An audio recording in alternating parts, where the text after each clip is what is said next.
Oh, I'm so sorry. I know y'all.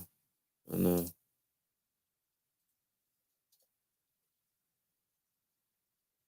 I know it. I know it. I know it. Hold on, y'all. Hold on. Give me 1 second. I know. We just gonna make sure that everybody linked up with the YouTube. I know it. And then we'll start the show. I know it. I know. I know, Pooh. I know y'all. I'm sorry. It's tough. It's tough. It's tough. I know. I know. But let me let me start my music.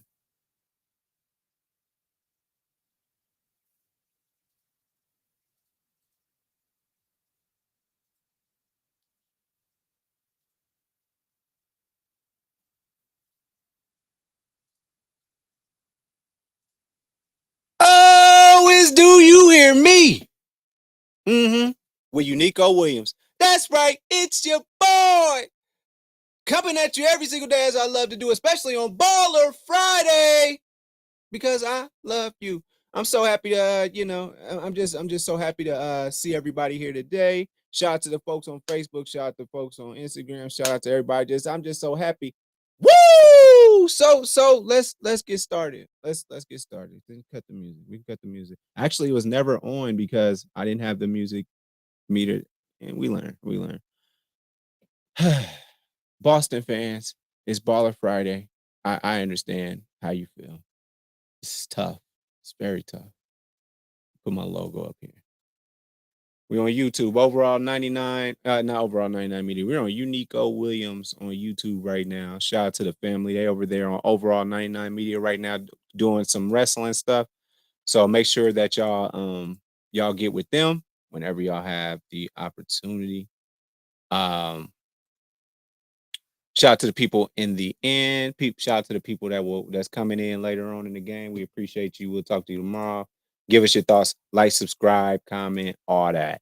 All right. Do all that. Is there other stuff I need to say? Yeah. Make sure that you like and subscribe. Do that whole thing. And that's cute, cool, whatever.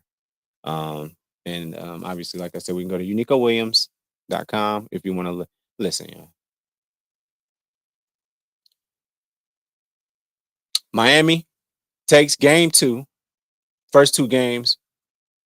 The first two games are we're at home. The first two games were at home for Boston, and Miami dropped both of them. That's tough. See, the Lakers and the Boston Celtics find themselves on two very very different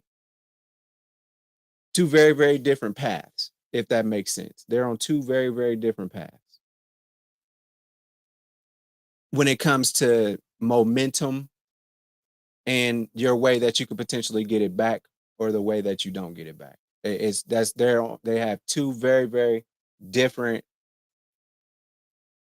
pieces of momentum that they're going to have to work with. Let me tell you what those are. So the Celt the my Lakers, as you saw last night, I had I had a very rough breakdown. I had a very rough breakdown of what happened. I was very hurt behind it. And before I do that, I'm gonna ask my friend here. Hey, can you get out? Get out and go in there with your daddy, please. Thank you. BG, everybody, he likes to lick himself real loud. In case y'all didn't know, that's what he does. He likes to lick himself real loud when I'm working.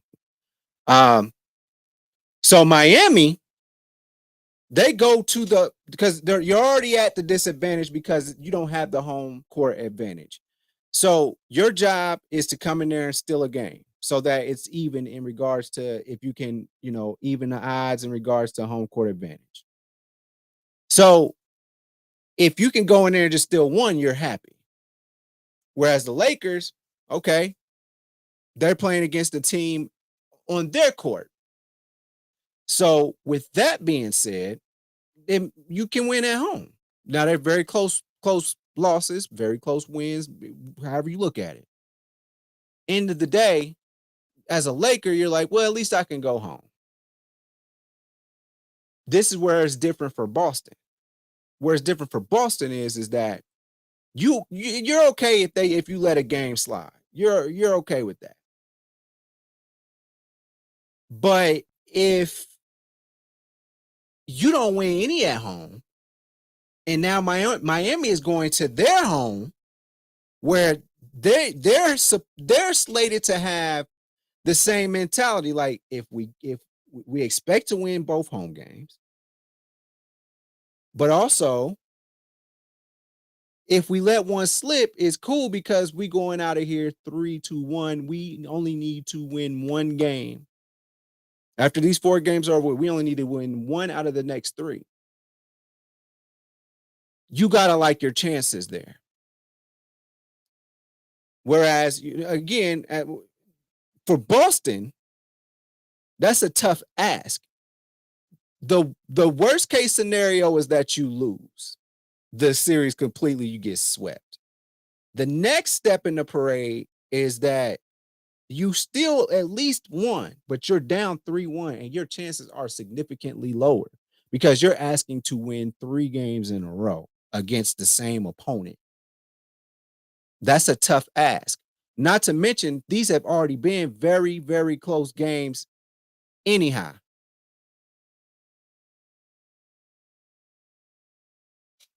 So with that being said, there's 2 sides of 2 people that are both down 0-2. One that says, I'm hopeful that I can go home and I can win 2 games. And the other side is saying, I really need to win both of these games, period. Or I am walking out of Miami down 3-1, going back home. Okay, I might make it 3-2, but they're going back home again. Okay, you God forbid, God, you win 3, you go to game 7 back. Oh, that's a tough ask, y'all. Y'all gotta understand the power of the down 2, down 3-1. You gotta understand the power of that. And it's not looking good for Boston. I'm sorry. It's not you dropped 2 at the crib where you're supposed to win. Matter of fact, you're supposed to win those first 2 games. But what happens? Let's talk about why Miami is doing what they're doing. The first thing, 4th quarter, y'all give up. I don't know why do y'all give up these runs? Y'all just give up on everything. Defense, offense, all that. Y'all give up in the 4th quarter. Y'all gave up a 20-9 run, and it was a close game. Do you understand how up you had to be for somebody to have to go on a 14-2 run, 14-4 run, and y'all end up losing a close game? Y'all end up losing the game by 6 because somebody done went on a 25-10 run on you, and y'all was up. You understand how much it had to sway in order for that to happen? Y'all just run out of gas. And then not only that, Miami finds ways to go on crazy little runs on y'all. 5-point swings. 5-point swings just like that. Where somebody will hit a 3 and then something else crazy will happen where they steal the ball and it's a 2 now and they hit up easy 2. So that's 5 points like right there within like maybe 25 to 26 seconds. That means a lot in a run, in a game of runs, especially when Miami is a run type of team. They will put those runs together on you. That's just how it goes. So let's dig deeper into this. Let's dig deeper into this. So Boston's offense, you know what you got from you know what you got out of Tatum, and you know what you got out of Brown when it comes to offense. You know what you got out of them. You do got 2 guys that are capable of 30 plus points. You got that. And then sometimes Williams gets in on the action. Sometimes Marcus Smart might give you a random 9. Let's look at this. Let's look at who helped. Let's look at who helped here in this. Um, I apologize. Get my stuff together here. So from a Celtic standpoint, let's talk about points. Jason Tatum had 34. Next up was Jaylen Brown with 16. Malcolm Brogdon gave you 13. Um, uh, Grant Williams gave you 9, and I'll get on him in a second. Derek White gave you 11. Al Horford gave you 2 and a bad 3. Robert Williams gave you a random 13. But you're expecting Jason Tatum, and Jalen to get you more than 25 or more a piece. You expect that out of them. And then somebody else, just a third, kind of pop up and give you 15, 16, something like that. Robert Williams was going to be that guy with the 13, but they needed Jaylen Brown to come up with that hot 22 to 23 points to go along with Jason Tatum's 34, unless you want Jason to have 50. But it appears that they got that peg. Like, the Celtics only have so much offense. That's what I'm telling you. But when the offense that they do have is mad explosive. Now let's talk about the Heat. You don't know what you about to get. You don't know what you about to get because it's offense by committee, and you just gotta be ready. When it's your opportunity, you just gotta be ready. We're not drawing a play up for you. It's just everybody run around, do what you gotta do. Jimmy Butler is going to be the one that's going to do what we gotta do. But if somebody explodes, we gotta let them go. You never know who you're gonna get it from. The only person on the Heat that you can expect 25 plus from every single night. You can expect that from Jimmy Butler. Anybody else is any night. Any night. Jimmy Butler had 27. Bam had 22. You never know what you're gonna get out of Bam. Bam is good for 13 points. He don't mind giving you 13 points. You got a random 9 points from Gabe Vincent. You got 11 points out of Max Struss with some very timely turnovers and defensive plays that aren't even written down. It's kind of like quarterback pressures. You didn't get the sack, but the pressure that you put the pressure there. Caleb Martin, he gave you 25 points. Duncan Robinson randomly gave you 15. Kyle Lowry had 0 points tonight, y'all. Kyle Lowry had 0 points. He played 17 minutes. 5 assists, but 0 points. He put a goose egg in the points bracket. Cody Zeller gave you 2 points somehow. Did y'all know Kevin Love played 15 minutes tonight? 0 points. He had 5 rebounds, 2 assists. Bam almost had a triple-double. Did y'all know that Bam had 9 assists tonight? That's the thing about Miami Heat. You can't key in on anybody. You can't key in on anybody. That's why Miami is a very good is a good team. It's the epitome of a team, and honestly, I think that they're a much better version of the Spurs, except the Spurs end up getting Hall of Fame players. You know what I'm saying, down the line? But as far as organization goes and what Pat Riley has done, I mean, these dudes is mechanics. These dudes is working for is door dashing to Pat Riley and says, "Hey man, you ought to come to my YMCA game today." Boom, you're on the team. That's how good the Spurs. That's how good that organization is. That's how well coached they are, man. They talk about Coach Spo and how Coach Spo can coach, man. Are we in agreement? And my final thing I want to say on here, because like I said, Celtics, y'all in trouble. The Celtics are in trouble because you're going into the enemy's territory down to when you should at least have 1 W. That's not the case. I want to tell y'all a story and I'm gonna get out of here. Grant Williams, I want you to pay attention.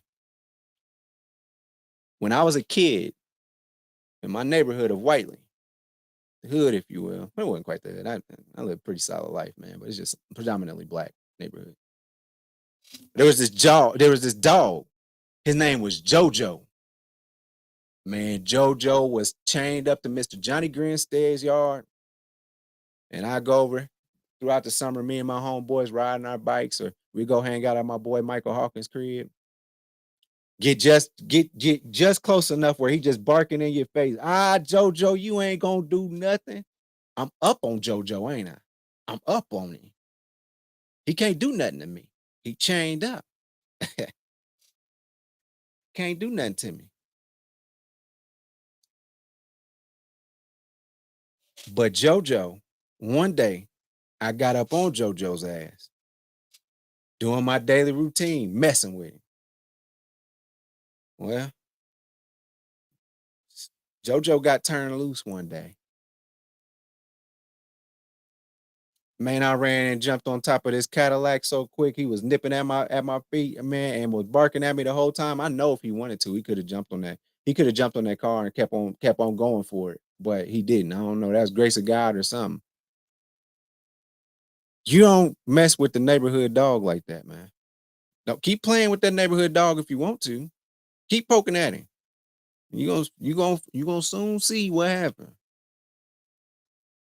And that's what happened to the Miami Heat. Or that's what happened to Grant Williams today when he started chirping. You up by 10 in the third quarter. You think you about to do something, huh? Yeah, we're gonna be 1-1. Found yourself with Jimmy hitting them doggone mid-range, step back to jump to the side jumpers, mid-range that he always hits. That's what happened. You keep on messing with that neighborhood dog if you want to. Mess with that neighborhood dog if you want to, because one day soon, he will get loose. That dog will get loose. So, and that's what happened tonight. Keep on playing with that dog. He'll get off that chain. Learn it, take it from me, Grant. They'll get off that chain.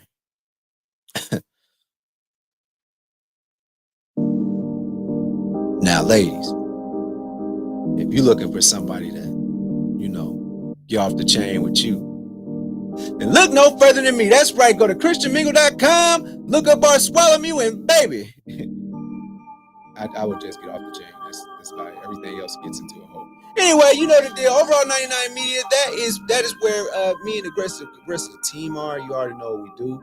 I'm on Apple Podcasts, Google Podcasts, and Mama, I'm on Spotify. You know the deal. Appreciate y'all tuning in to Baller Friday. If you are liking and enjoying our content, make sure that you like and subscribe. We appreciate it. Overall 99 Media is the main channel. We do a whole bunch of reviews. We are the power gurus at this point. Love and Death and every movie that comes out. We just did a Fast and Furious 10 review. That was lit to me. The movie was mad interesting. Also, what else we got? You can follow my channel, Unico Williams. You're probably watching it here now, obviously, but if you are listening to the podcast, make sure that you come and subscribe to the channel too, man. Tell all your friends about it. What else we got going on? It's going to be a crazy. Tomorrow we got the Laker game. I will be back tomorrow. I'm watching. I'm doing this playoff. I'm doing this. So make sure that you're rocking with me on that. What else we got? Probably Make It Make Sense. Ground, GGC Mafia. That's probably popping off. We got a whole bunch of tiers lists with my homie with the Blurred Cartel. It's a lot going on. We are out here. We are being busy. We trying to be productive black men and do what we gotta do. And we just need your support to do it. So, man, again, thank you so much for tuning into another episode of Do You Hear Me? With Unico Williams. I holla.